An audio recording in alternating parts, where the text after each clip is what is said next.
Good morning, everybody. How are you guys doing? We're here for another episode of Addicted to Gear. I hope you guys are ready for it. I know I am. Happy St. Patrick's Day to everybody there. I don't know if we have any Irish followers or people in the house today, but if, you don't really have to be Irish to have a happy St. Patrick's Day, do you? I don't think so. But if there are any Irish folks out there, I hope you guys have a great day. We're looking at show 199, guys. This time I got the number right. And you know what that means? It means that we have one more show, this one and one other show before we have our 200th live show. And if you guys missed being here last week, what that means is that we're going to be doing something a little special. We're going to be doing a special hangout, obviously, on the 200th show. We're going to celebrate that a little bit. And I'm running a little giveaway to thank you guys for participating in all of these shows. And if you haven't already heard the news, I'll repeat it for those of you that were maybe not here last time. So what I'm going to be doing is I'm going to be giving away a pedal, an effects pedal. And I haven't revealed what it is, but it's going to be a surprise. And to be able to qualify for that draw, because we're going to draw that on the 200th show. And you have to be there. That's one of the things that I didn't mention last time. If we're giving away something on the show, you got to be there, right? So I don't want just people to sign up for these contests and not participate. The whole point is that we want to thank the people that are here regularly. So if you're not here and we draw your name, well, we go to the next person, unfortunately. All right? So please make a point of being there. Now, if you haven't already followed the instructions to be able to qualify for this giveaway, it's quite simple. All you got to do is send me your a photo of yourself holding your favorite guitar or two of your favorite guitars. Just put your name in there, put your alias so we know who we're talking about, and we're going to be drawing a name live on the air, and we're going to be picking a winner.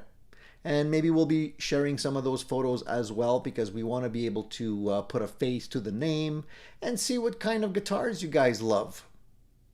So it's pretty simple, not very complicated. The only missing piece of information is where you send your information to. So that's addicted2gearlive@gmail.com. I'll repeat it. Well, actually, let me type it in there. I'll type it in the chat. Hopefully I don't make spelling mistakes. And there you go. All right. Addicted2gearlive@gmail.com. You can send it there. Some of you have already sent me your information, and I thank you for that. And it's always great to see your little messages and your photos and whatnot. And that's really great. And keep them coming. All right. You guys have a definite advantage, I have to say, because you're getting in on this. There's not, I mean, I did a video. I announced it on my channel. But, a lot of people don't pick up those videos unless it's a gear related video or a review of a guitar or a pedal. They don't usually search for that kind of thing. So although that video has gotten some views, it's not one of the most popular. And so there we go. You guys have a definite advantage. So take the steps to, put all the odds in your favor. And hopefully the luck of the Irish will be upon you and you'll be walking away a winner. I'll ship that to you free of charge, and maybe I'll even sign the thing. I don't know. I haven't decided yet. Okay. Does that sound great? All right. Let's see who's here, and let's start welcoming the folks that are here so we can start our chat. We're going to be doing about an hour's worth today, okay? So an hour's worth goes by real quick. Let me just do something here real fast. Just a little technical thing I want to take care of here. Let me just do this so that we don't have any issues. All right, good. Okay, so who's here today? Let's start in reverse order. So Mark's gas station. Howdy, Mark. Green Rumor says awesome. So hopefully you're taking advantage of that. Shane. Let's see here. Shane says, did you get my info? If you sent it, I should have gotten it. I didn't check today to see who's in there now.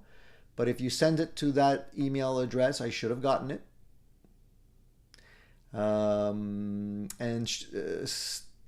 Steven says, strippers and soldering iron ready to go in case we have to build the pedal.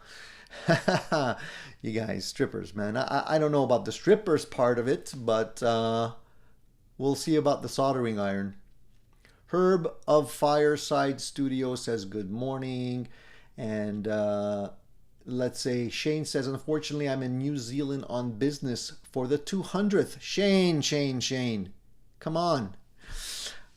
Maybe you can still pop in. Hopefully. Would hate to miss an opportunity there.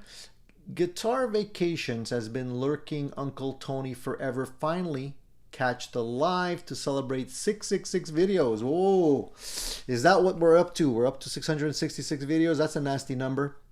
I'm going to have to upload another one just to change it over to 667. All right. It'll be the neighbor of the beast instead of the number of the beast. Hope that will work. TFN says, hi, Tony. Congrats on the nearly 200 shows. Thank you, man. Thank you so much. Well, I couldn't have done it without you guys, obviously. So I appreciate your continuous support of the channel and all the great comments. And, there's definitely days where I don't feel like doing it, guys. But you guys keep me going, and I appreciate that. Steven says, nice shirt. Thanks. This is how I feel most of the time. I'd rather be playing guitar. And I think you guys probably would agree with me on that one as well. Gene's here, DL's here, Steve, good morning. Time Surfing Alien, good morning. Gospel of Mark. Mark says, I'm Irish, American, but of Irish descent, and today is just another day. So you're not celebrating, Mark. What the hell? You should be, man. Gotta take every opportunity to celebrate that you can.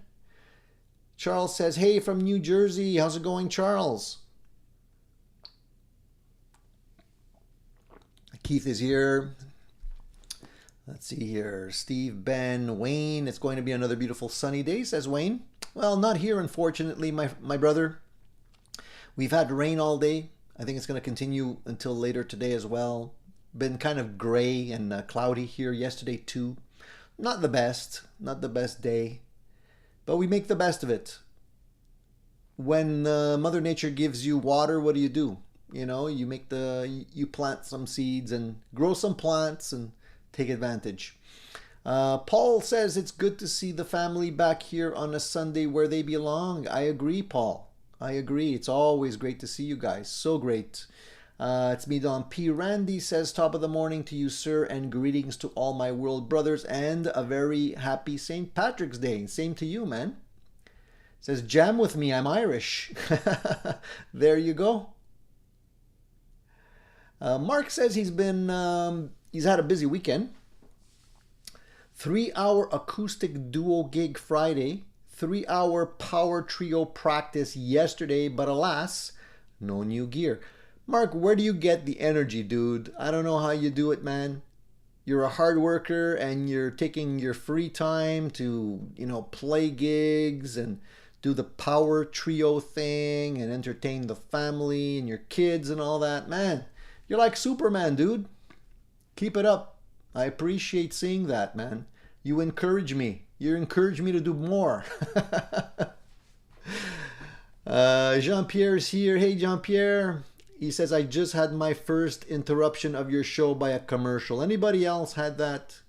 I don't appreciate the commercials. I gotta say, I don't appreciate the commercials from YouTube, but it's the necessary evil. I guess that's how they pay the bills. Poor Google. It's like they're just starving for money. They're hardly making ends meet.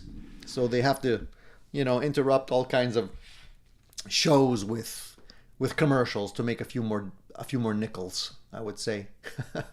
Mark says I'm exhausted. Same here, dude. Same here. And I don't even do as much as you do. So I appreciate what that feels like. Let me tell you. All right. Profile Production is here. Says Happy Paddy's Day. And Time Surfing Alien says I'm Irish and don't drink because I celebrate St. Paddy's Day. He doesn't drink. Mark also is not a big drinker. Wayne says, who else is into wire strippers? Eddie Jr. says Steve Vai's birthday is 666. Really? I didn't know that. Interesting tidbit of the day. Wow. I wonder if Steve has made some kind of deal there. You know, like the old blues legend goes. Maybe he has his own deal going there. I don't know. I don't know. Okay, so Time Surfing Alien also says his birthday is 666. All right, I think I'm going to have to get the holy water out, guys. I'm going to have to do a quick, just a quick blessing of all you guys. Oh, man. Mark says, I'm taking a mini vacation at the end of the week this week after a gig Thursday. All right, that's good. Well deserved.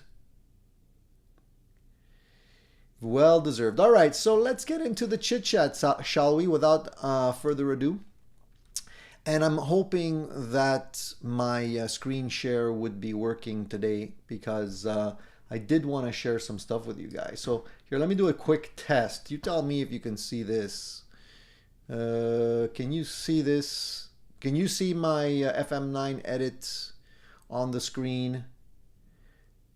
Please say you can. Going once, going twice. You should see my my FM9 edit page right now. Give me a thumbs up if you can see that, guys, so I know it's working. Hopefully it's not being interrupted by more commercials. Anyone? Going once, going twice. Anybody see it? All right, Mark says yes. Good. All right, perfect. Good. So I don't know what I did wrong last time, but it wasn't working. So now that I know it's working, that's great. And I'll be able to share some stuff that I wanted to show you last week that I wasn't able to do. Okay. So before we get things started, again, for those of you that are new, please subscribe to the channel. If you want to chat, you have to be subscribed at least for a minute. So if you're lurking in the background and you want to chat and ask some questions, just hit the subscribe button right now. And a minute later, you will be able to chat. Let me just try and get more comfortable here. Oh, I tell you. Okay, I'm playing my Edwards. This is an Edwards limited model, gold top, made in Japan. A beautiful guitar that I love, and it's something that I did a full review on. In case you guys are ever interested in checking that out, I'll put that in the chat as well for you guys, and you can perhaps watch the video at a later date if you want to get more information on this guitar. There's the link for you guys. Now this guitar is a limited edition because, well, you can't buy this crap forever. No, I'm kidding. It's an old joke. It's a limited edition. It comes with P90 pickups, made in Japan. Beautiful guitar. This guitar weighs about 8 pounds, 8.2 pounds. The neck on it feels very much like a 50s neck, so it's a bit of a bigger neck, U-shaped neck, which is why I actually bought it, because it's very different from my other guitars. And rosewood fingerboard here with the ivory binding on it. I think the radius, what's the radius on this? Not really sure, I forget now. I have to go back and watch my video. But bone nut, perloid inlay here. What else can I say about it? It's got Goto hardware, and it's got Seymour Duncan P90s in it. Everything's pretty much standard, you know, volume, tone. Sounds great. Sounds a little like this here. So, I don't know if you can hear it or not.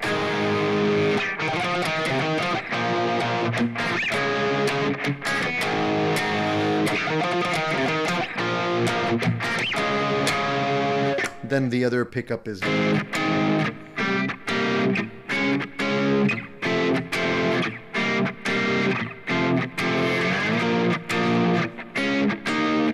so it's nice, you know. I love it. So it's a great guitar. I picked it up because I had the itch for a gold top. And I was considering maybe going with a Gibson or something, but then I decided, I didn't really decide. It kind of popped up. And the guitar was brand new, and I knew the guy who was selling it indirectly. And he was selling it for such a great price, I couldn't say no. So I ended up grabbing it. And I don't regret it. And it's kind of scratched my itch for a beautiful gold top that I would probably have bought from Gibson. Yeah, you got sound this week too. I don't know if the sound is good or not in terms of like what I hear in my headphones is going through my DAW, and it's not exactly the same sound I'm getting out of my FM9. The DAW actually gives it a little bit more sizzle than it has with going directly into my FM9. So sometimes I don't hear the same thing you guys hear on your end. But that's what's happening right now. Let me just put my seat down a little bit here and then take another sip of water. I'm gonna put my guitar down for a second because it's getting a little bit cumbersome here. Just turn that off. Leave that there for a minute. All right. So here, let's see. You guys are saying, well, Davis says it sounds great. I appreciate that. I'm glad it does sound great. Steven says, I got into Thin Lizzy back in the 70s. Yeah, well, who didn't, man? Great band. They have some great tunes. I'm actually going to be playing part of that song today. We're rehearsing that song. Somebody put it on the set list. And it's a challenging song. There's a lot of really nice chords. There's some heavy parts. A lot of dynamics in that song. And what I like about it the most is the harmonized guitars. So that's going to be challenging to get that right, but we're going to take a crack at it today. We're going to be rehearsing later tonight, so hopefully that goes well and we manage to nail it. We'll see. Eddie says, guys, I took a guitar to a tech to have tuners put on. They had to drill the holes bigger. Charged me $225. He almost shit his pants. Dude, I don't understand why they would have charged you so much. I think you got fleeced, dude. I hate to say it. I mean, technically, it's not a difficult thing to do, to actually put in tuners, even if they had to drill the holes bigger. I mean, honestly. Well, I guess it's a time to live and learn, Eddie. Chalk one up to experience and just, I would say next time, try to do it yourself, you know. And I'm not being facetious, or I'm not trying to be a smart ass or anything like that. I'm just trying to say, you know, these are things that we all probably can do. And I'm going to be doing that too. Actually, I mentioned it last week. I got my Cluson tuners here, which I'm going to be using to upgrade my Epiphone SG with P90s that I got. I'm going to give it a little facelift. Hey, maybe I'll even videotape that for you guys. I don't know. I mean, if you guys could benefit from that, I would hate to, you know, to have you guys have to pay so much. I mean, at the end of the day, these technicians or these people that work on guitars, they charge by the hour, right? But I mean, how much is this guy charging per hour? I mean, it shouldn't take more than an hour, I would say, even if you have to drill bigger holes. So if this guy must be charging quite a bit. So I'm in the wrong business. Maybe I should start repairing guitars. Anyways, hopefully at least he did a good job and you're happy with the work. And then maybe, you know, find somebody more affordable. I mean, if the guy does good work, it's great. So at least you can trust that he won't wreck your guitar. But at the same time, you know, it hurts, dude. And I'm not saying that I haven't been through that road myself, because I've actually been charged over $100. I think it was $125 or something to install a new bone nut. Somebody installed a bone nut on one of my guitars because I didn't have time to do it myself. Not because I didn't want to do it, just didn't have time. So I figured, I'll bring it to someone. They'll do it. They did a good job, really good job, but they charged a fortune, you know. And I think if I would have done it myself, it would have cost me under $15, you know, if I would have gotten a really good quality bone nut and paid full price for it. Anyway, thanks for sharing that. Hopefully you guys could, other people can benefit from these things as well. John says, I have an Artist Guitars Gold Top Les Paul with P90s. And but the gold is more like a metallic orange. The P90s go hum free with push pull. Well, that's one thing I noticed about P90 guitars. The finish on P90 guitars are all different. They're all slightly different. So if I take the Edwards and I compare it to the one I painted, or another model, another guitar like the Harley Benton that I had at one point, they're all different. Some are a little bit more orange, some are a little bit more green. Gold is one of those colors. It kind of flip-flops a little bit, and it's hard to get a consistent color out of it. So if you're trying to like match that gold, it could drive you nuts. Because when I was refinishing my guitar, I noticed that I was comparing it to photos, and it's hard enough to see the colors correctly in real life. When you're taking a photo of something, every type of camera that you use skews the colors. You know, some will give you a more warm representation of what you're photographing. Some will be a cooler representation. So the camera itself will change the colors. So you can't really go by pictures. Anyway, and as they age, especially the ones that were using copper flakes, the copper in the paint eventually turns green. Yeah, so if it's an older guitar with a gold top finish, eventually it'll start to oxidize and turn green. Good morning, Zach. How are you, buddy?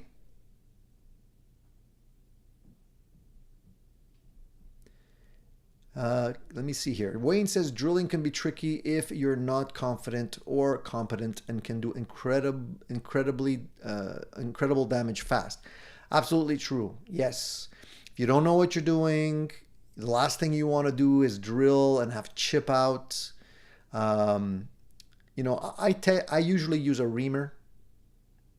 If you guys don't know what a reamer is, you can look that up. It's just a little device. It's a handheld device you can actually just use to gently just ream out the inside edge of the hole till you get the right size.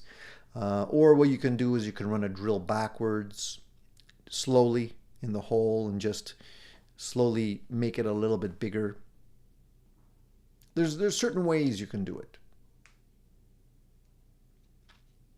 Shane says, I'm lucky. I have a guy who rarely charges me more than $50 for anything. Yeah, that is great. It's rare too these days. A lot of people, charge a minimum, I would say, of $60 to $80 today just to work on a guitar per hour, not counting, parts and strings and all that kind of stuff.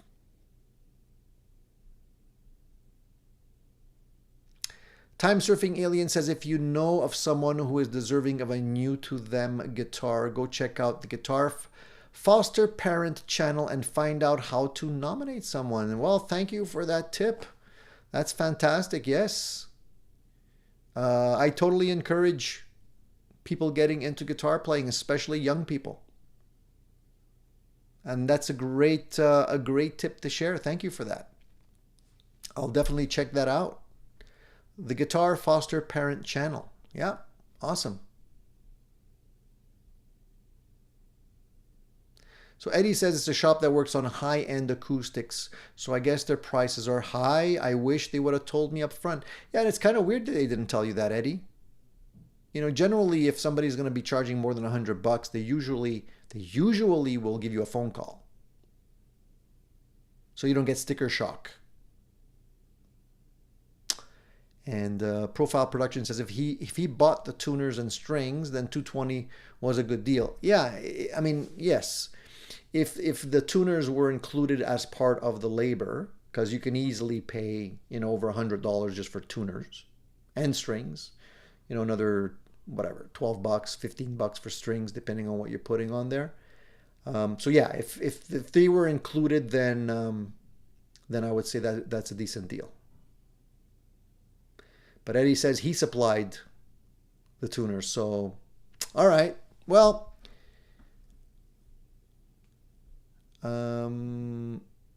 Shane says I'm gonna buy $100 lefty, then mod the hell out of it for a learning experience. Yeah, I highly encourage that, man. Buy a garbage guitar.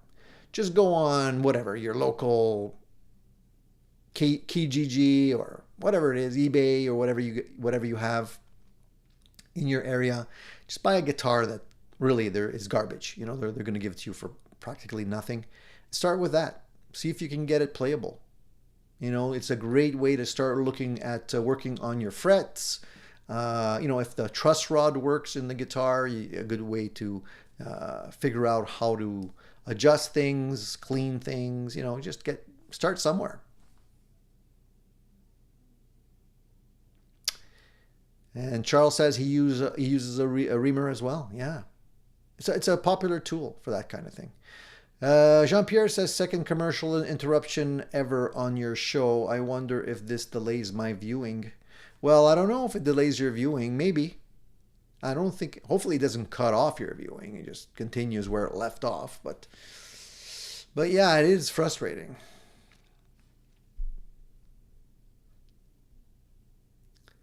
Guitar Vacation says I was scared to drill a roasted maple neck because I read they are brittle because of the hardness added from the roasting.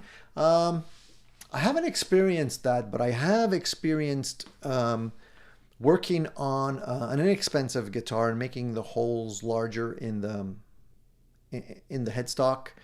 And what would happen was that the wood, even with the reamer, would just kind of flake.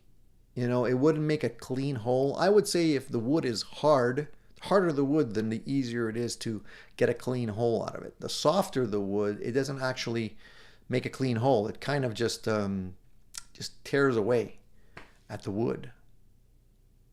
So you have to be really careful. You have to know what you're looking at there before you start. Okay, pedal of the week, says Paul. Joyo JF22 Oxford sound. Very convincing orange in a box pedal, $40 USD. Sounds like a rock reverb, minus the reverb. I like rock reverb amps. I almost bought one back in the day when they were less expensive. I didn't grab it, but I was pretty close. I think at that time I was looking at the rock reverb, and I ended up going with the Mesa Boogie Electrodyne instead. And that's one of the few amps that I bought brand new, full price. I ended up going for, I had the Electrodyne cab combo, and the thing was super heavy. It wasn't very practical. Eventually, I ended up selling the combo and trading another amp that I had. It was an Egnator Rebel, I think it was. I traded the Rebel for another Electrodyne head cab, and I used that for many years. You can see that in some of my very early videos. And it was a great amplifier. One of my favorites from Mesa because it was so simple. It was based, I guess, on a Marshall type circuit, and it didn't have all the fancy push-pull and all that kind of stuff. But the head did have a great reverb tank on it, and it had a really nice fat sound to it. So it ended up being a really great amplifier, and I don't remember why I sold it, but I did end up selling it. Obviously to get something else, but I don't remember what it was at the time. So So I wanted to bring up a couple of things here. And there is a poll question out today, and I hope you guys saw it. The poll question, which we'll answer later on, the question was quite simple. And I asked, are older vintage guitars really better than newer production models from the same brand? So that's the thing. Well, I'm not asking the question, are older guitars better than newer guitars from any brand? I'm saying the same brand. So in other words, are older Fender guitars, vintage Fender guitars, better than what the current production models offer today? Are older Gibson guitars better than current production guitars today? How do you feel about that? And that could go for other brands as well, Gretsch and other brands that have been out there for a long time. So if you haven't already answered the poll question, please go to the community section of the Addicted to Gear channel, and you can answer that question there. And then we'll look at the answers at the end. It got me thinking too, actually, and just thinking a little bit more carefully about how much of all of that is hype or mojo and how much is actually true.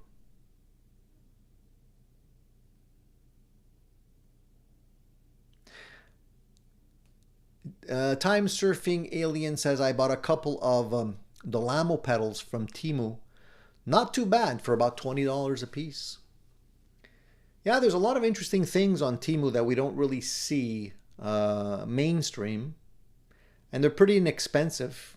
But you're always taking a chance. You don't know if it's going to be good or not unless you check out some reviews first. But a lot of times there's not a whole bunch of reviews on these things. They're just, items that are branded differently from probably the same handful of companies in China. Shane says, I got ratio locking tuners, but I'm willing to switch to Hipshot. I don't really use locking tuners that much myself. I just feel like a lot of people, like if you're using the locking tuners, you basically just pass the string through and lock it, and then snip the string. So it's really designed to make the string changes quicker. But I'm not a big fan of having no wraps on the post of my tuners, because I feel like just having a little pin gripping the end of the string, what ends up happening over time, I think, is that the wraps around the core of the string get loose, and then your string ends up sounding like a rubber band. And I find it happens quicker. So if you're using wraps around the post, it's a little longer, but I feel like the string lasts a little longer. Maybe it's just me. So I don't necessarily go out of my way to get locking tuners anymore. If I can get some for a good deal, sure, I'll grab them.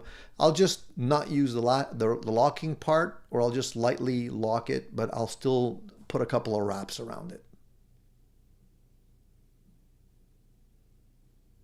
Eddie says, I laugh when a YouTuber says guitars sound vintage. What does that even mean? Exactly. Right, Eddie? I agree. What does vintage mean?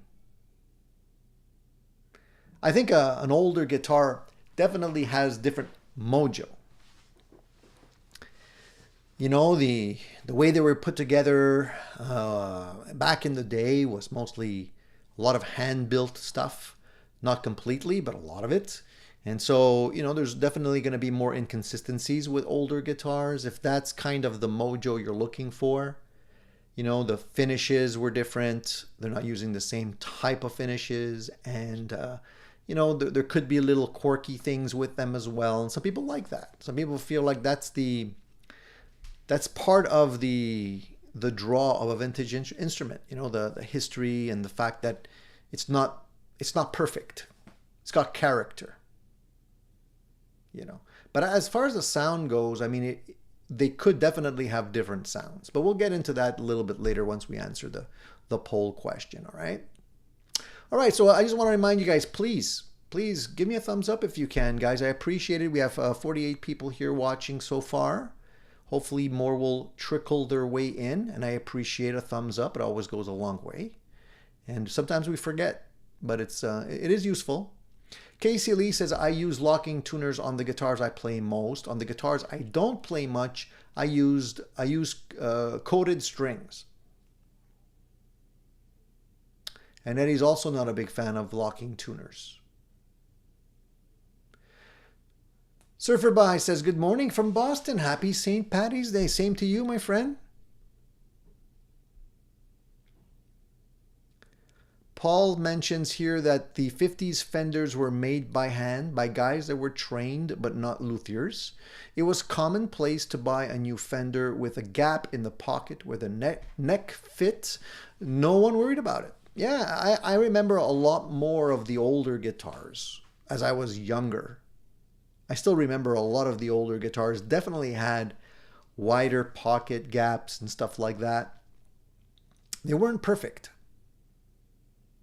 The funny thing is that today, with CNC machines and the tolerances that they can produce amazingly accurate things now, even if it's made of wood. And wood, we know wood expands and contracts. It's not a perfectly stable material. So there will always be a little bit of that. But today, when I look at guitars, the tolerances are, in my opinion, much better. Of course, there's always exceptions to the rule. And the way pickups were wound also, that's true. Time surfing alien. Back in the days of the early Gibson production line, they weren't that accurate. They would just wind. They would wind and end it when they felt there was enough wire on the pickups. It wasn't on a spool with a counter and extremely precise, and where they're winding, it could be 50 pickups at the same time nowadays. It was really one by one, everybody and different people were winding them. So, when they say scatter wound, it's just, you're winding by hand. It's not perfect. Today, back in the day, scatter winding a pickup was like standard practice because you couldn't be a machine, right? You're doing it by hand. Today, it actually takes more effort to try and scatter wind it because the machines are so perfect. It's the opposite.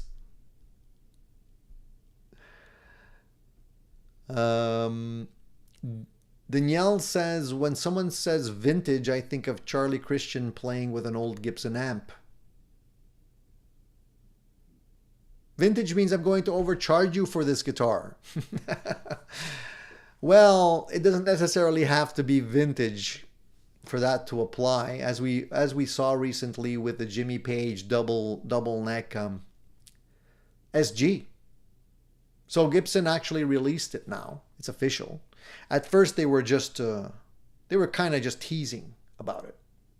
And they had that teaser video where they showed you a little silhouette and Jimmy Page walking into the room holding what looked like the double neck SG. Well, if you go to the Gibson website or YouTube channel, they actually have the full video up now, which I watched. And I'm a big Jimmy Page fan. I'm not hiding that at all.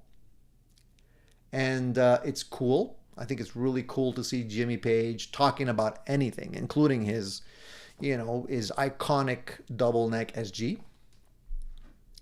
However, I can't help but remind myself that we're not talking about his guitar.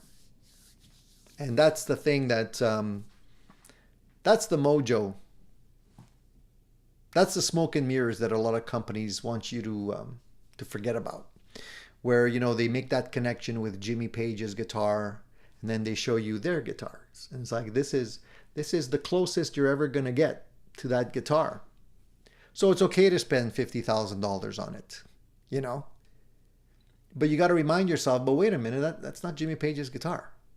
It's just a run-of-the-mill production copy.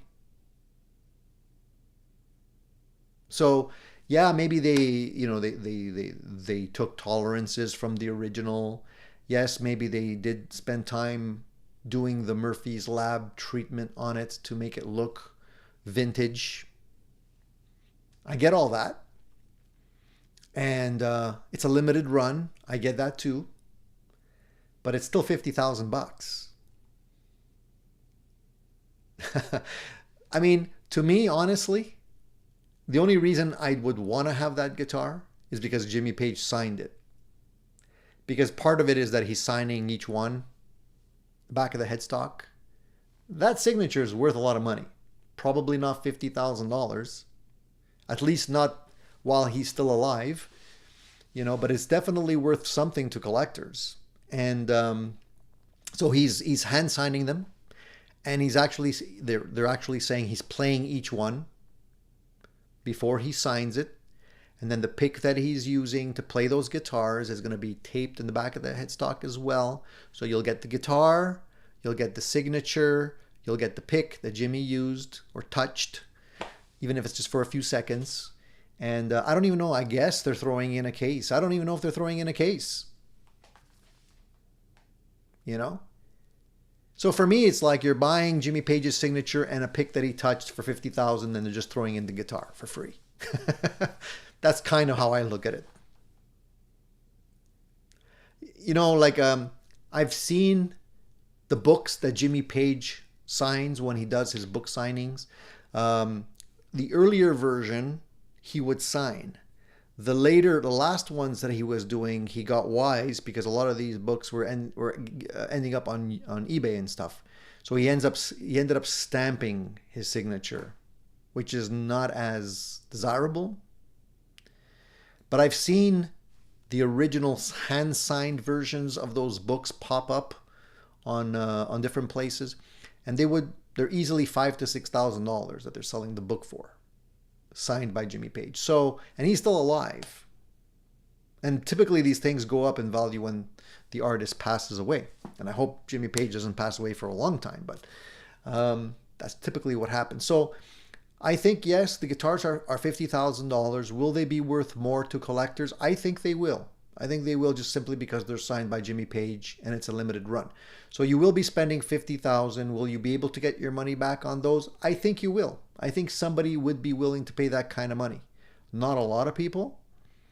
You might have to wait, but there could be people that are willing to pay that kind of money for that guitar.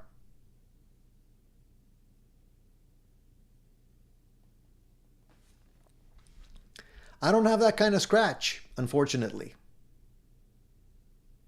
I would love to have something with Jimmy Page's signature on it, but it doesn't necessarily have to be a guitar.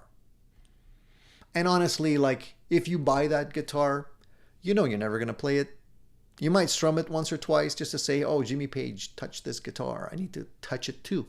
But then it's going to go right back in the case or in some kind of display or something like that. You probably would even get it insured, considering it costs more than your car, most likely. So it's a shame to have something that costs so much that you wouldn't even want to play, really.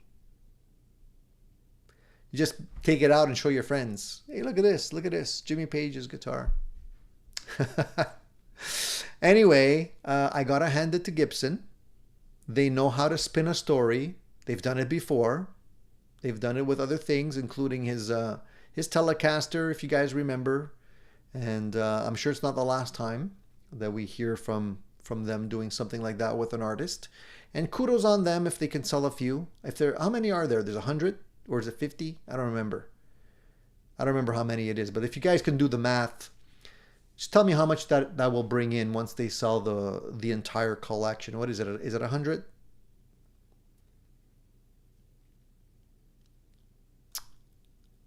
Anyways, if anybody knows, do the math quickly and put it in the chat. I'm just curious to see what kind of payday Gibson's going to get from all this. And I'm wondering how much Jimmy Page is going to get from it. I'm sure, like, of the $50,000, he's going to get a nice chunk of that too. So, it's worth it for him as well. Guitar Vacation says, Tony, you got the right idea going. The Japanese route for Gibson type guitars. I've done the same since they kind of started the fancy pants marketing and prices. Kind of a turnoff for me. I think so. A lot of people agree with me when I say that the some of these Japanese guitars are extremely well built. They can easily hang with any of the Gibsons that I have. So I'm not regretting my purchases at all. Unfortunately, the price on those guitars has also slowly crept up. People are starting to understand that that's the alternate route. And what ends up happening is they end up taking those guitars and now hunting for them, which means that they're going to be more expensive.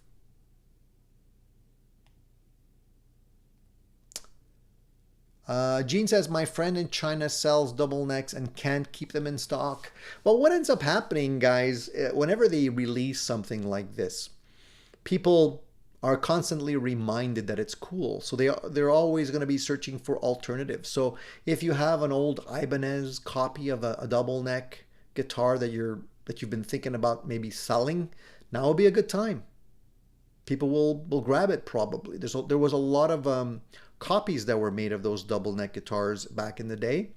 You can get Epiphone versions, I'm sure, still. You can get the original Gibsons, you can get the Ibanez versions, and there's other companies that made them as well. So those are floating around, and people might be interested in grabbing some of those. The Dave Grohl model that was just released from Epiphone. So a lot of people are, opting to grab the Epiphone model.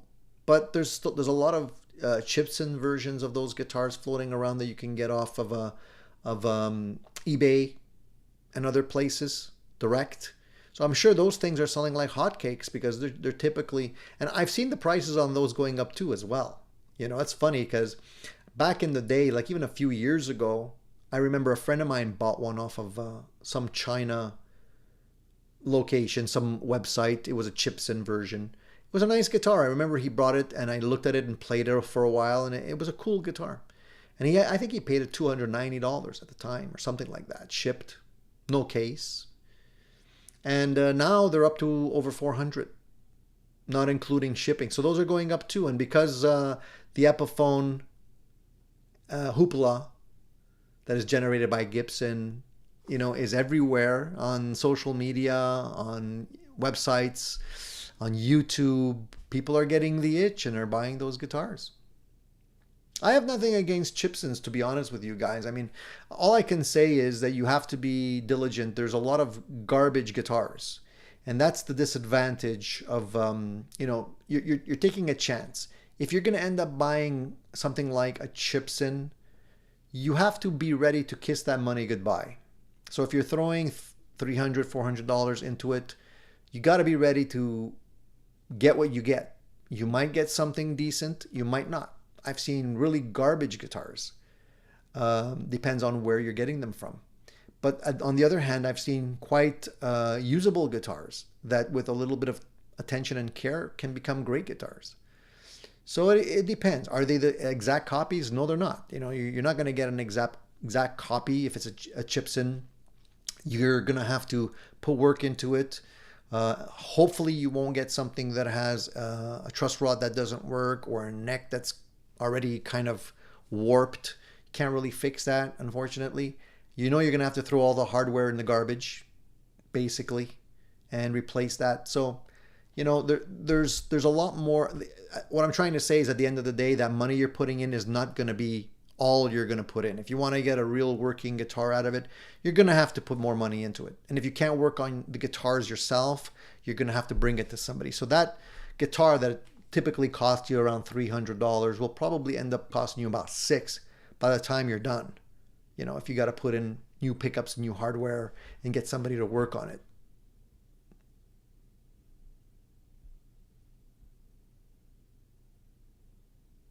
Eddie says, Gibson will make $2.5 million from the Jimmy Page double neck, and Jimmy will probably make $1 million out of that, or close to it. Not a bad payday for a visit to the Gibson website, the Gibson plant. Maybe a day or so to sign a few guitars and chit chat with the boys. That's not bad. It's pretty good.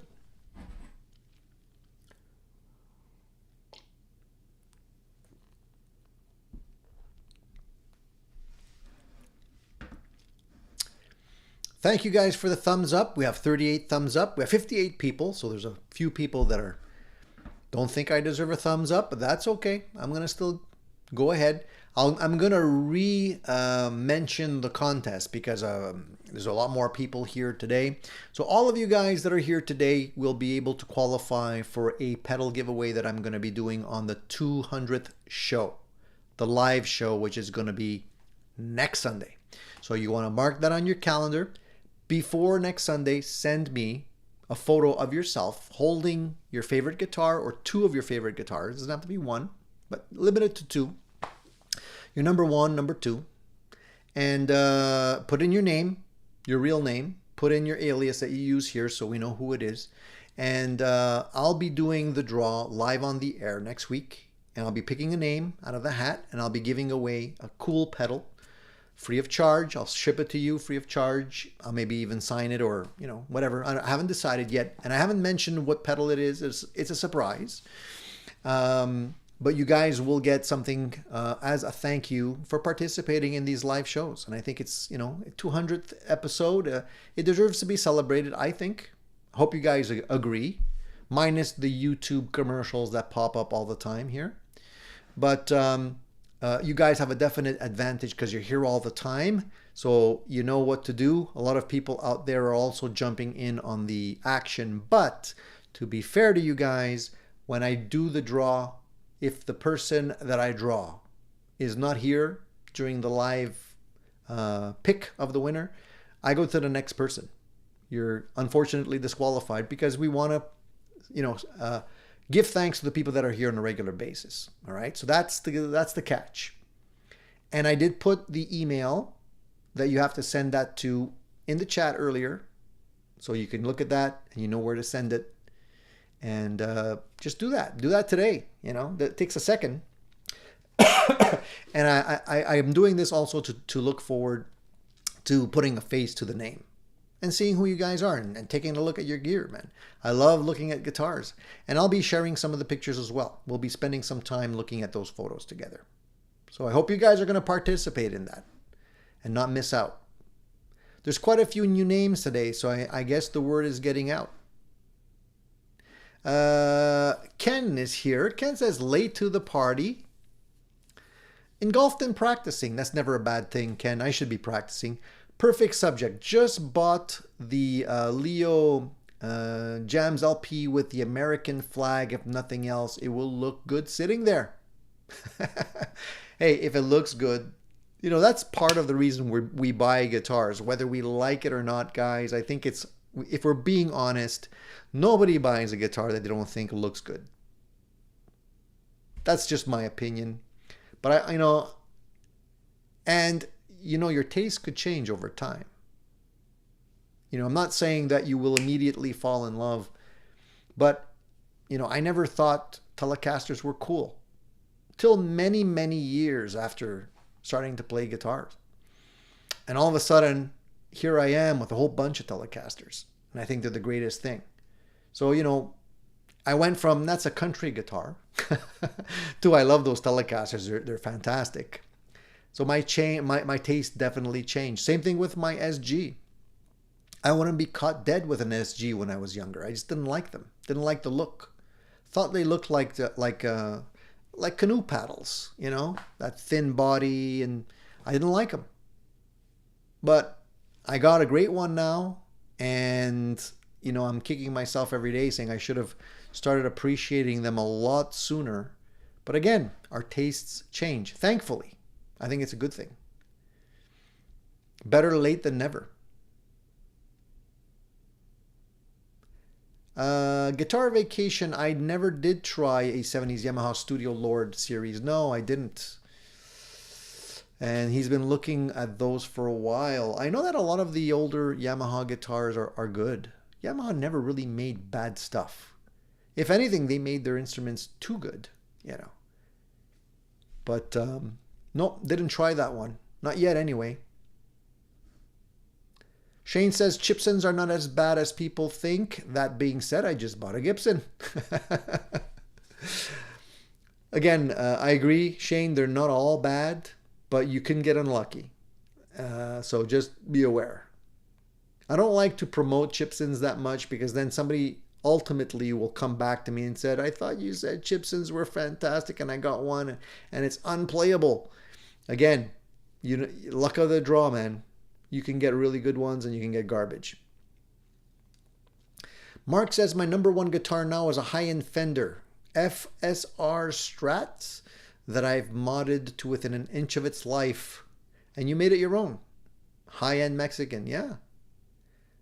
I always encourage people to take, you know, extra steps if you feel that the guitar requires it to make the guitar even better. Why stop? Just because Fender says, hey, this is all we're going to put into it for this amount of money, you know, why stop there? You know, throw in what you want. Make it even better. Make it a custom shop, a personal custom shop. Gene says, CNC Chipsons are freaking getting better. I agree.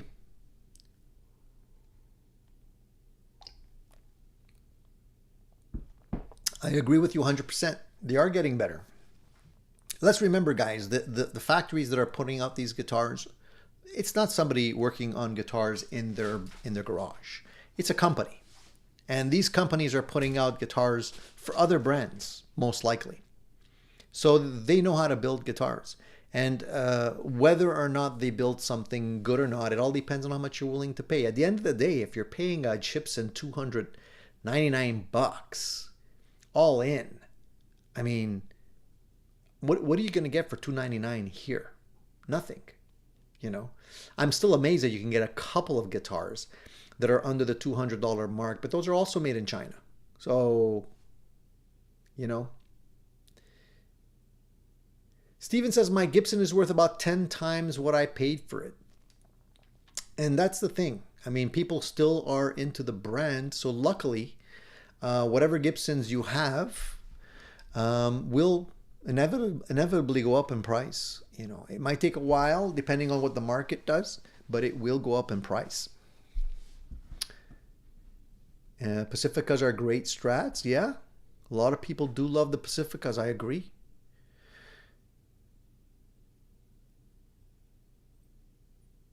Steven says, Surferby says, it's nice the tradition is alive, but I had my fun. These kids, they can have theirs. Eddie says, my number one is a $600 Telecaster I modded to be a John 5 Telecaster. You know, the days of getting those made in Mexico guitars, Fender, Strats, Telecasters for like $500 on the used market, they're gone. Unfortunately. Thinking back, I should have grabbed more, you know. Guitar Vacation says, he's responding to the Gospel of Mark. He says, nice Strats are the sum of their parts, and made in Mexico's can be the stuff. Yeah, exactly. I mean, at the end of the day, a neck is a neck, a body is a body. As long as you like the curvature, the radius, the frets, the rest can be changed. That was the beauty of the Strats back in the day. I mean, Leo got it right. You can easily put one together. It's like Legos. So why not take advantage of that?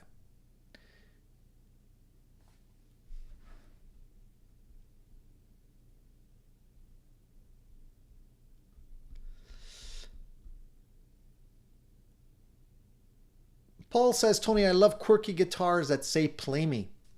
So I buy with my eyes. I think a lot of us do that, Paul.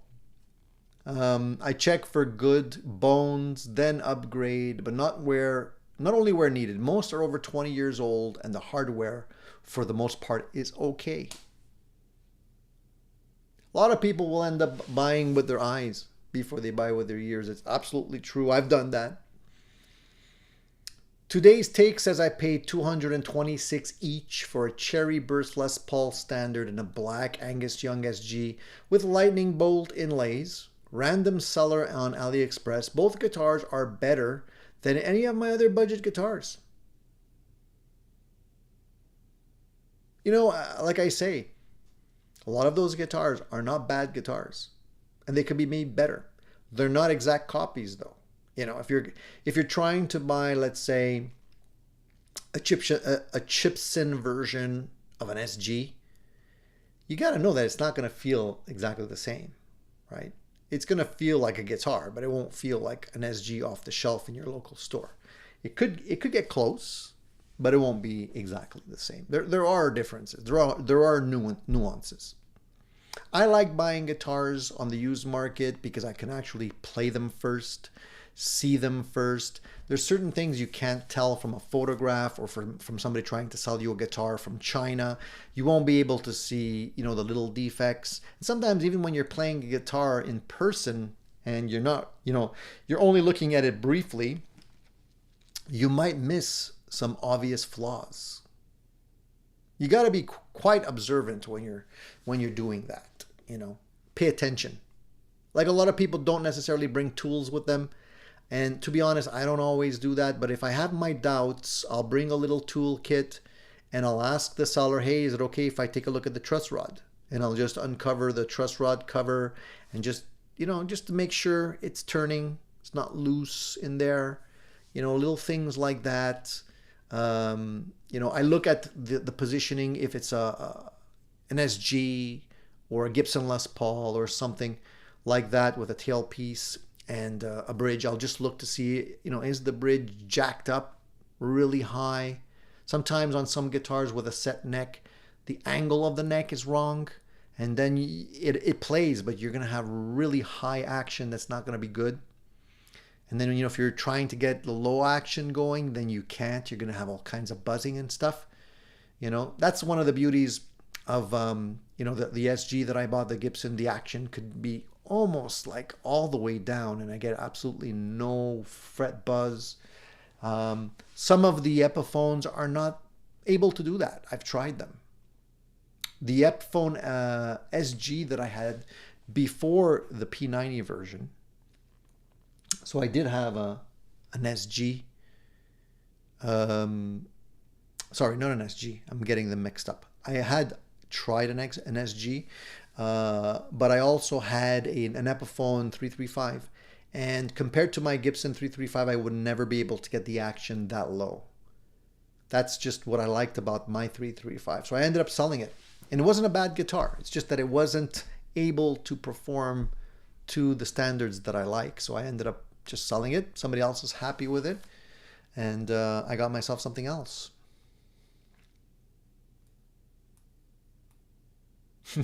Eddie says the best time to buy a guitar, today. It's kind of like real estate. You know, when was the best time to buy a house? Yesterday. When's the best time to buy a house now? Today. Because the prices are just going to keep on going up. I agree. So Time Surfing Alien says, I stick with buying parts and kits and building what I want. Yeah, me too. I do that often as well, as you guys probably can tell from my videos. John Torres is here. Hey, John, how are you? John's all the way in Lima, Peru, and he's watching our program. Awesome, dude. Thank you. Thank you for coming in. So last week, I mentioned a few things, and I wasn't able to show you the actual photos of what I was talking about because my display wasn't working for whatever reason. So I wanted to just go over that with you briefly right now. And hopefully you guys can see this. Whoop. Hopefully. There we go. Guess who this guy is? That's Stevie. Stevie as a kid. He must have been like early 20s, maybe even younger in this picture. And get a load of that guitar. That is the famous number one. Before it was completely mangled and pick guard was swapped on it, but you can see the top horn where he had either carved or written out or painted in. I think it's an SRV. I'm not even sure what it is. I can't really tell, but you can see it there. You can see the beginning of the paint just being worn off. So that's the guitar. That's actually the guitar that he ended up with, that has become super famous. So I don't know if you guys realize how much wear and tear was put on, how much mileage was put on that guitar. But I wanted to show you that because this is the guitar as it stands today in a museum. And the funny thing is that, well, not funny thing, the touching thing was I had a picture that I put on Instagram of Stevie Ray Vaughan's brother, Jimmy Vaughan, looking at this very guitar. He was standing in front of it, like exactly where this picture was taken from. And Will was looking at this guitar, and it was a really probably a heartfelt moment for him to be staring at his brother's guitar, thinking about his brother. And so this is the very same guitar. Probably not the same neck. Probably the neck was changed a few times on that guitar over the lifespan of the guitar. But this is the real deal, Stevie Ray Vaughan guitar. So I wanted to share that with you last week, but I didn't have an opportunity to do that. So I wanted to show you that. And here's a side view of that same guitar. If you guys are interested in this, I hope you are. This is a side view. You can see like just how much, chipping has gone on. Talk about a relic. That is definitely relic, natural wear and tear. Not like the guitars you're buying today. And you can see, if you look at the neck, you can see up in the high frets, just over the horn at the bottom there, you can see just how the neck is like scalloped almost through all of the playing and stuff that he's put on this guitar. Pretty crazy. So anyways, I love this stuff. I wanted to share that with you guys who are interested because, Stevie Ray Vaughan was a huge influence on me. And I listened to him a lot. And this is the actual, here, let me just share this with you guys just as a comparison, I would say. So this is the one that Gibson is selling right now, the $50,000 guitar. That's what it looks like. That's what you're getting. So again, there's real and then there's simulation kind of thing. This is more of a simulation. But hey, there's going to be takers. That's for sure. I have no doubt. So I wanted to show you that. I also wanted to share something productive with you guys that are kind of challenged in the sense that you're having a hard time practicing and focusing. And I wanted to share this little diagram with you because it applies to more than just one thing.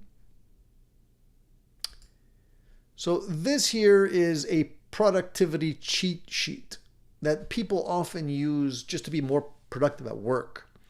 But what I found is that a lot of these same tips will go a long way if you apply them to practicing. So let's just look at it. And hopefully this is something that you guys can use and maybe jot down some of the tips. So let's start from the top, the 2-minute rule. So if it takes less than 2 minutes to complete, do it right away. So I would say that rule could be applied to certain things, like maybe not practicing per se, but maybe like, hey, putting your picks in order, or wrapping your cables and putting them away so you have a nice clean space to work at. Putting your guitar back on the stand or back in a case, or moving things out of the way, making the room more comfortable to play. That's how I would use that rule. Then there's the 5-second rule. Count backwards, 5, 4, 3, 2, 1, and just force yourself to take action. That one is quite important because so many times, we're not feeling it. We're tired, your fingers don't want to move, or a little hungover. It's too early, it's too late, my back hurts. We can think of so many reasons not to get to practicing, but the 5-second rule definitely is a great one. It's almost like 1, 2, 3, go. Just jump right in and apply yourself. The 1, 3, 5 rule. So at the start of each day, identify one big thing to accomplish, 3 medium things, and 5 small tasks. So I like to use this one and relate it to what I'm learning. So one big thing to me would be a challenging piece of music, something that maybe I haven't played ever before and I'm looking at it for the first time. Start with that.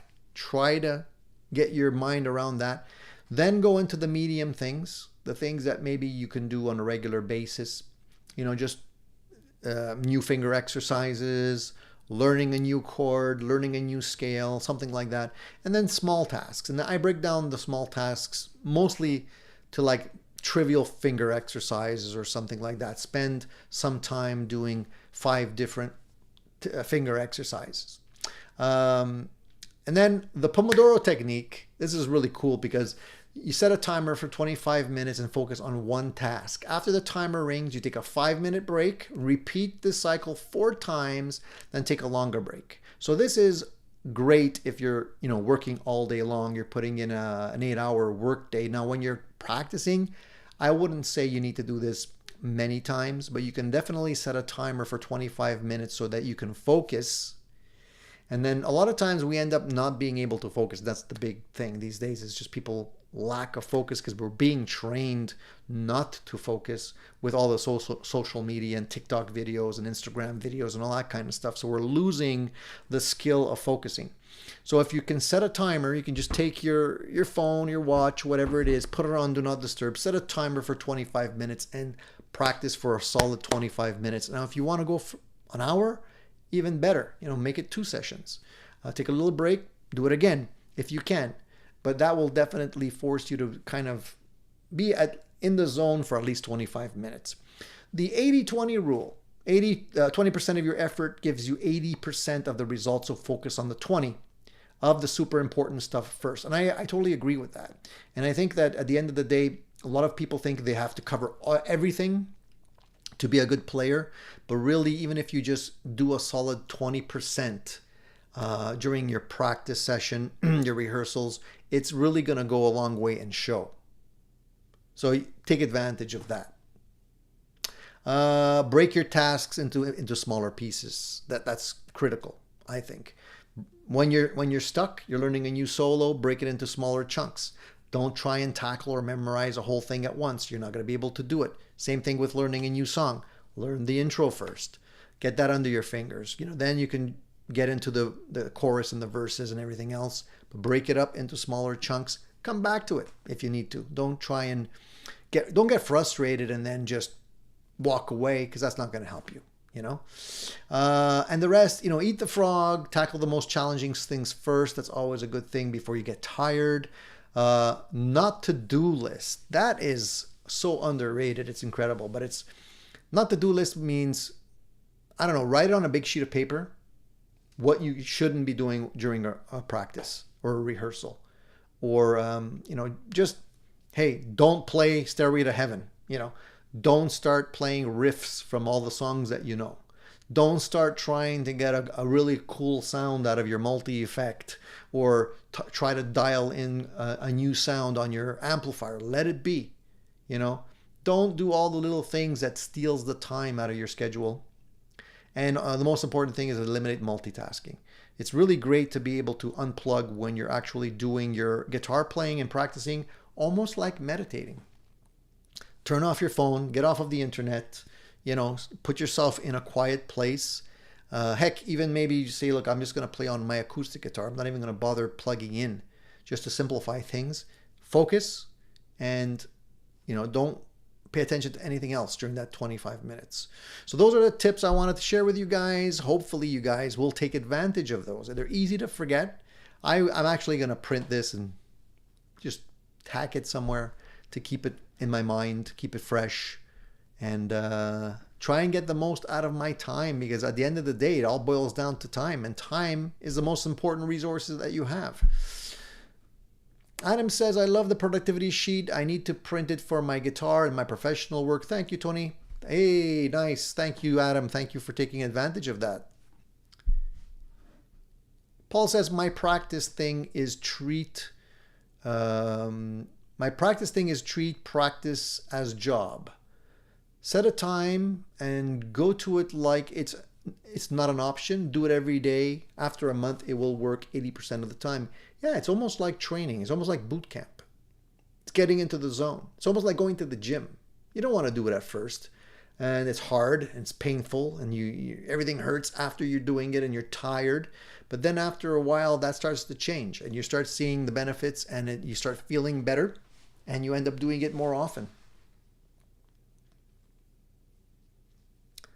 Time Surfing Alien says, with computer technology advancing, how long before we see the end to traditional wiring or circuitry in guitars?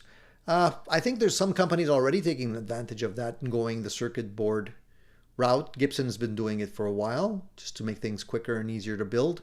I like the wiring just because I can work on it. I don't need any special tools, special equipment. But I have a feeling that there will be new companies bringing new things to the table very soon. And thankfully, in a sense, I have to say thankfully, because a lot of guitarists are very traditional. They base themselves on what they already know. And a lot of them don't necessarily like to embrace new technology or changes. You know, it could be a novelty to have something new, but in the long run, people, I think, return mostly to what they know. Gibson's done a couple of innovations like that in the past that didn't really fly that well. The Robo Tuner was one of them. I remember them doing that. The circuit board inside the cavity, a lot of people didn't like that. And, you know, at first opportunity, they yanked that out and replaced it with standard traditional wiring.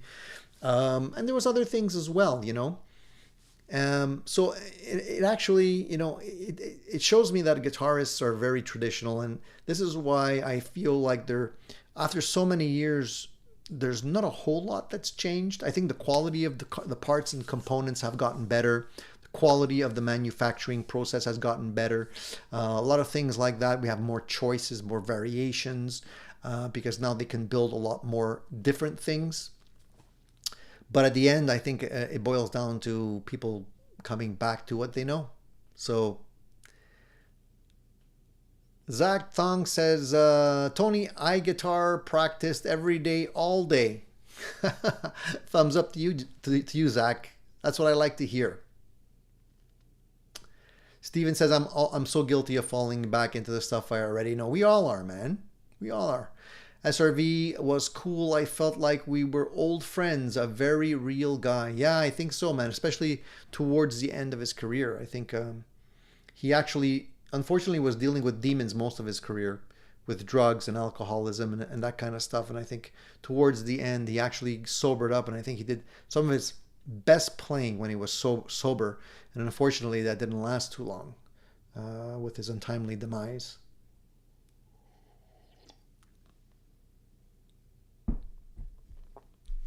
All right.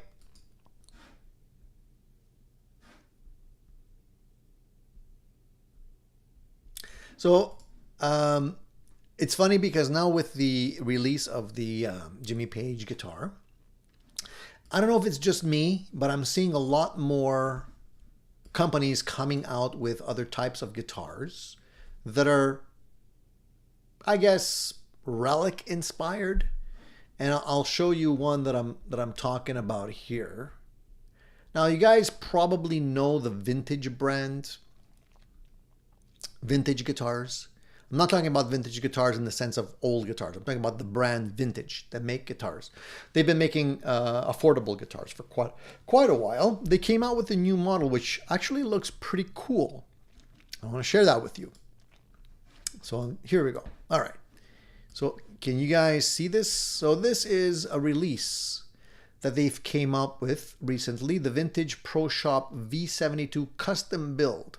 So they're kind of starting their own, almost like a custom shop. I wouldn't call it a custom shop, but a relic shop, I guess you can call it that. They're taking this guitar, which is a brand new guitar that you can see here. It's got lots of mojo, but it looks like an old guitar. And so for those of you looking at that kind of thing, this is an option for you guys. So you can see here, You know, it's got a P90 in the neck. It's got a, you know, somewhat traditional looking control bar here, but you can see that it's kind of relict as well. You can see the bridge there. It's a cool looking guitar. Even the headstock, you know, vintage tint. So it's called the Vintage Pro Shop. And I'm liking the guitar. You know, I'm not impartial to relic looking guitar. I like it. It's even got a nice heel plate here with a little chamfer in the back of it. Now, I haven't seen these in person. They might look cheesy in person, but they look okay in the photos. And you can see the cavity here with, you know, the push-pull pot and whatnot, and the traditional wiring. It looks cool. You know, countersunk output jack here, and the binding. It looks really nice. The only thing I don't like about it is the price.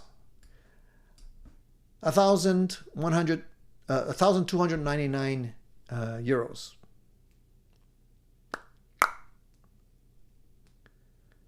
That's a lot of money, man.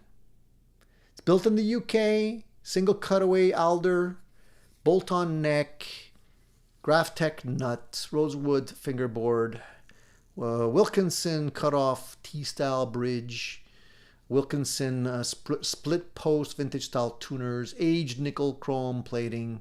I mean, it's a nice guitar. I like it, but I wouldn't pay that kind of dough for it.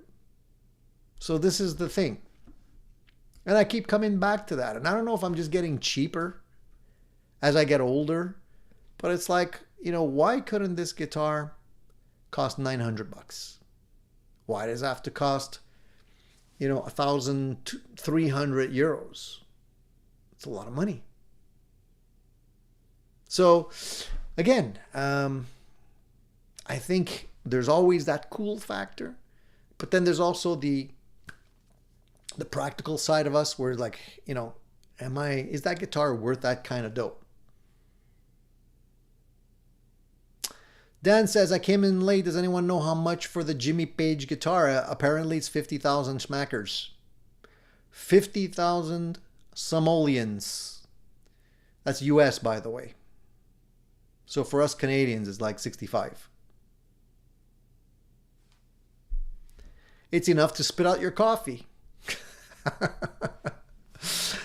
Anyways, Daniel says that word vintage seems to be overused. There's a vintage sound amplifier company and there's a vintage 47 amplifier company. Yeah, a lot of people will use that, and that'll be, you know, their marketing strategy. We'll just call it vintage, and it'll pop up when somebody's searching for vintage guitars, right?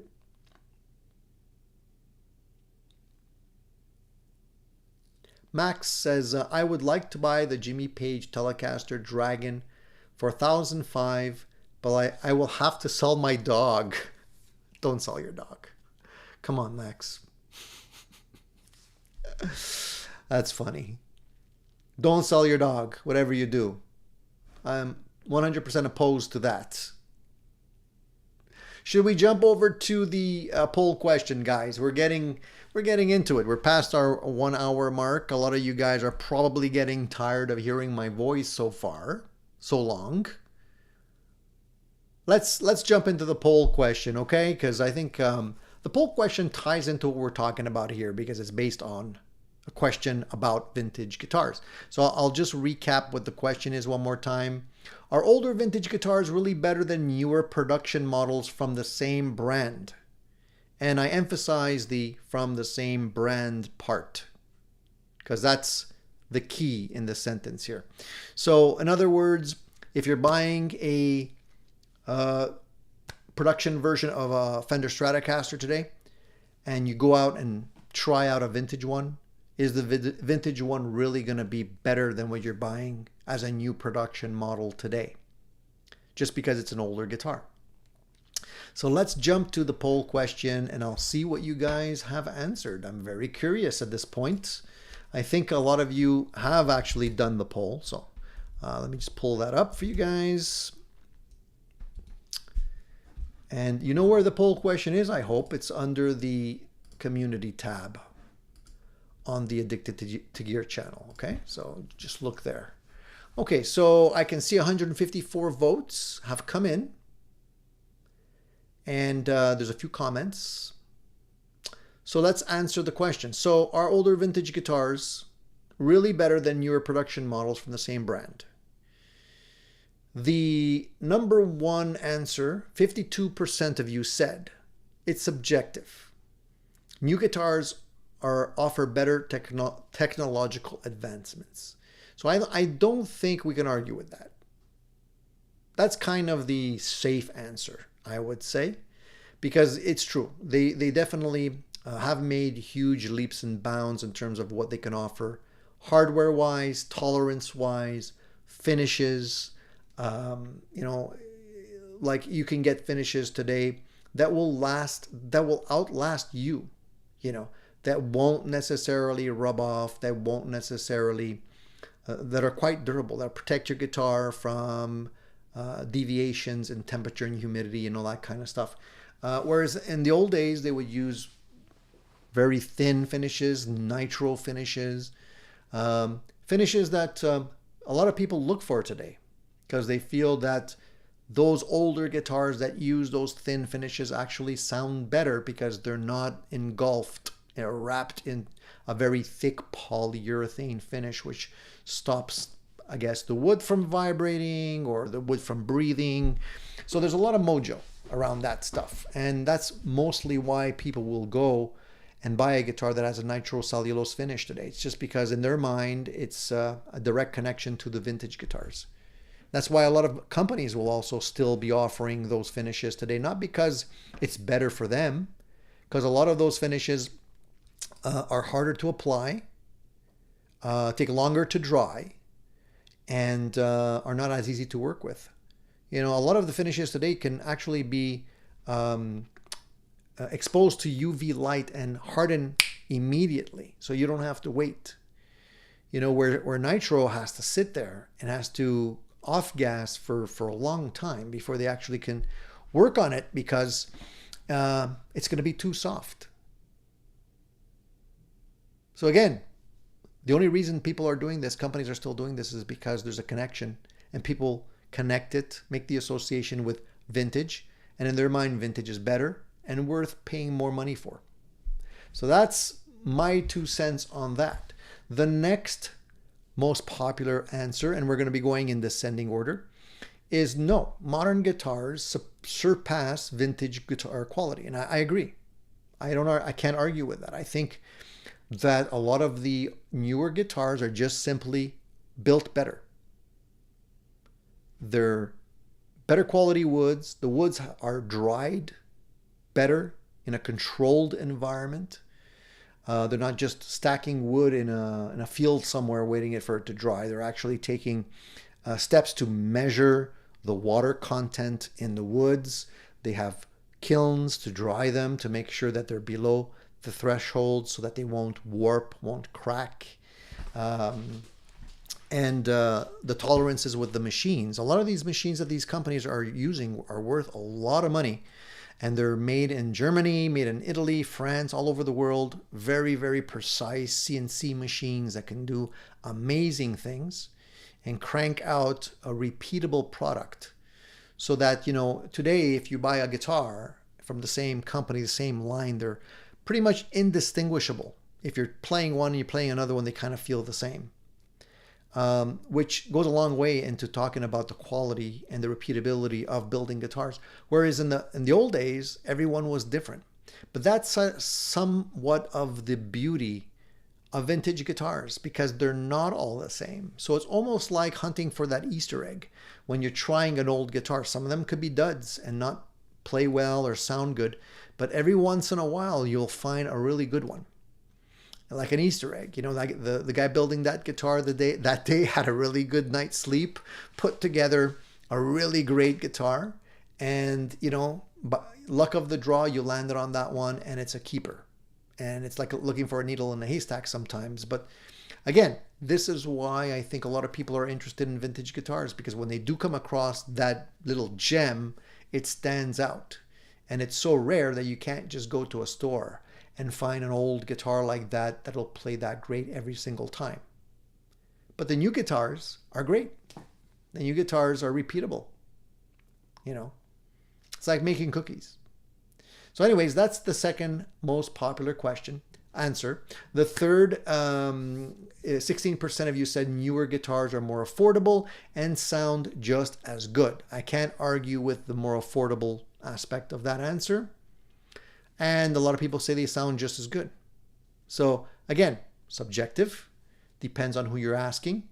And a lot of people shop with their eyes. They like the natural relicking. They like the look of old vintage guitars. They like the feel. They definitely have a different feel. Like broken in jeans, you know, they just feel different. It's like relic guitars. They don't feel like off-the-shelf guitars. They have a different feel. And some people do like that. And then the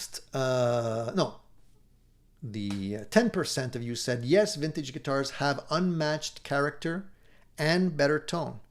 Now, out of everybody that answered this poll question, the 154 of you that answered the poll question, I don't know how many of you actually have a vintage guitar. So a lot of us might be answering these questions without having to had the opportunity to actually play any real vintage guitar, because they're hard to get, they're hard to come by. So I'm wondering how many of you are just answering the questions based on your, what you think, as opposed to I've actually owned an acoustic guitar or an electric guitar that was vintage. When I say vintage, I'm going to say 40 years old. Anything more than that, something around that. That's what I would consider vintage. I wouldn't consider like a 10-year-old guitar vintage. And then finally, 5% of you says mostly, but it depends on how much older the vintage guitar is. So I kind of mistyped that answer, but it depends on how much older the vintage guitar is. So the reason I think 5% of you have selected that as an answer is because I think if the guitar is really old, it's harder to get a good one. If you're buying those really old guitars, a lot of times you're not buying them to play. You're buying them as an investment or as a collector. But honestly, do they really play well? I don't know. I haven't owned a really old guitar like that, But I think most of you that answered that question would agree that it depends on how old it is. If it's really old, it's probably going to get even harder to get a good one. All right, so I think, and then there was a couple of comments here. Let me just... Comments here. Yes, Tony, everyone cuts corners even when making a 50K guitar. Before it was not like that. It was about quality. That's true. Good point. And when I look at older vintage guitars in the flesh, I always wonder why collectors pay so much for them. They are purely for people with way too much money. Most of us, including full-time musicians, have no chance of affording to buy one. Today's CNC made guitars are far superior in terms of construction and quality. Back in the day, they were handmade with neck pocket gaps that you could keep square or spare picks in. Price is no guarantee of quality. It's a very, very good observation there. I appreciate that comment. And the last comment here says, I don't buy into the vintage is better. A good sound engineer can make most things sound great. EVH's Frankie, for example. And that's another good point. A lot of people will consider that sound, that Eddie Van Halen Brown sound, to be the pinnacle of a guitar tone, and we all know where his guitar came from, right? Almost from the scrap heap. Anyway, that's just my 2 cents and our observations, and I do appreciate you guys taking the poll question. So I think we're going to wrap it up, guys. I've been talking a little bit too long, an hour and a half. I hope you guys do appreciate what we're presenting here. I really appreciate you guys stopping in, even if it was just briefly. And please take advantage of the draw. Send me your pictures. So next week you can walk away with a really cool pedal, and we'll announce the winner next week. And we'll break the curse of the 666 videos this week. I'll post a new one. I've actually just finished up a great review on a new product that I'm going to be putting out this week. So please take a look at that, comment on that, and we'll be seeing you next week for the 200th show. Hopefully all you guys will be in tip-top shape for that, and we'll have a good time here together. So put it on your calendar and see you next Sunday. Have a great time. Don't forget to use the little tips I shared with you when you're practicing. All right? Thumbs up, guys. Take care. See you soon.